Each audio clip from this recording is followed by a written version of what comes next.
Hello guys, mga kababayan ko. Magandang umaga sa lahat. Now is August 24. Nandito tayo sa Davao City. Dito sa compound ng KOJC, Kingdom of Jesus Christ. So magpubiris lang tayo dito mga kababayan ko kasi may ganap dito tulad nung nakaraan, pangalawang paglusog ng mga SAP PNP dito sa compound ng KOJC. So tunghayan nyo mga kababayan ko kung anong ganap dito. So ito yung KOJC compound. Andun dami na mga sa PNP.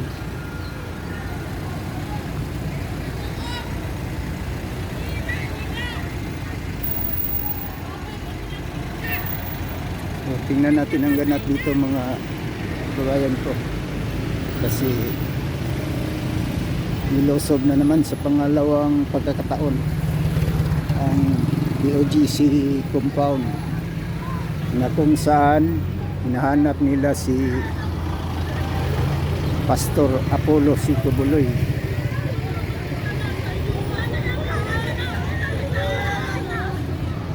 Na magsiserve sila dito ng warrant of arrest.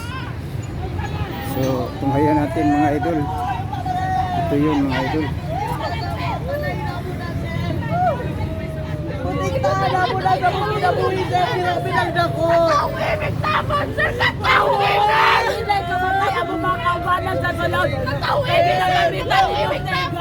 Ayun, kawawa naman sila mga idol ko.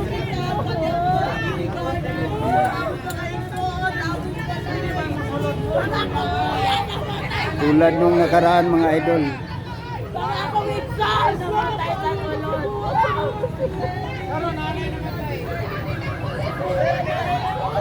nilusog na nilang loob mga idol.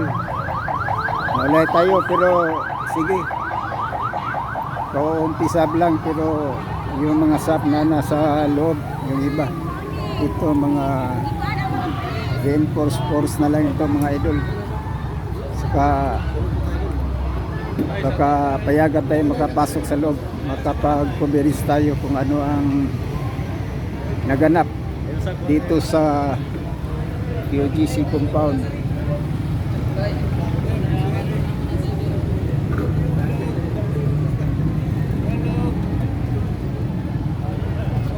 Hey, good morning. Morning.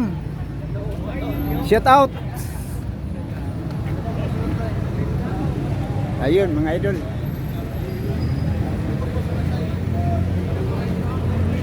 Punta tayo sa kabilang gate. Yun mga idol, gate 1 yun mga idol. So dito tayo sa pangalawa. Ayun, ang dami nila mga idol. Dito tayo sa kabila mga idol.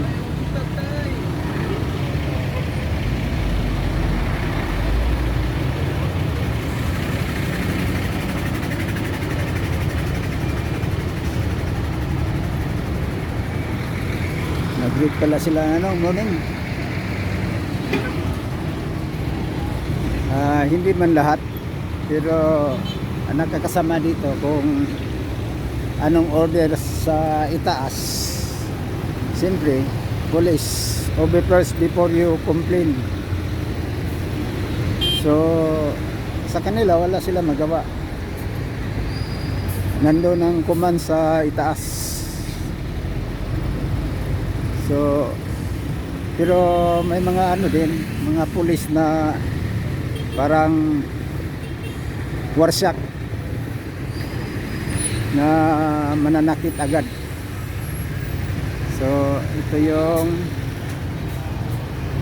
saradong ng KOJC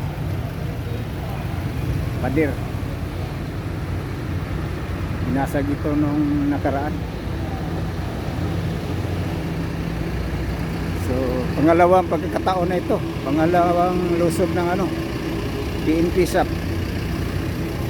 O yung primerong paglusong nila, ayun June 10, 2024. So, sinundan naman ngayon, August 24. So, payagan pa nga tayo makapasok dito. Yun. Daming mga ano kayang ganap sa loob. Kasi dito parang nakapasok na yung mga forces sa loob. Yun, dami nila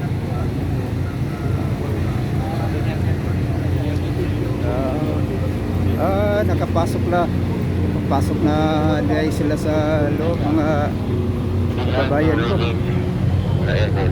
Dito tayo. Ayun, open na yung gate. Open na yung mga gate, mga idol.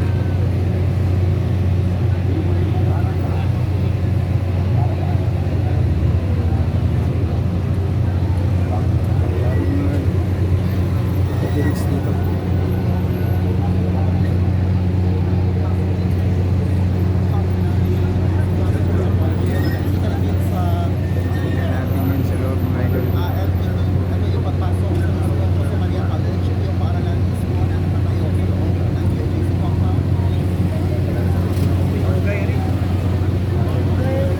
Pinasok na pala yung loob ng QGC. Makikita nyo dito sa monitor. So, ano kayang ganap sa loob? So, sana walang masamang mangyari, mga kababayan ko.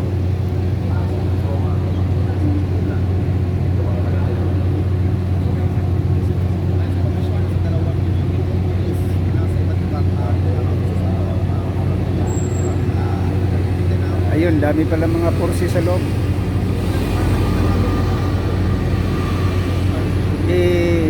Kung sakali ako si Kibuloy, hindi na ako yung makapag-expect na nandito pa ako sa loob. Yun, may mga hinihila ng tao sa loob. May nakikita tayong ginapump yung nila. Parang walang malay.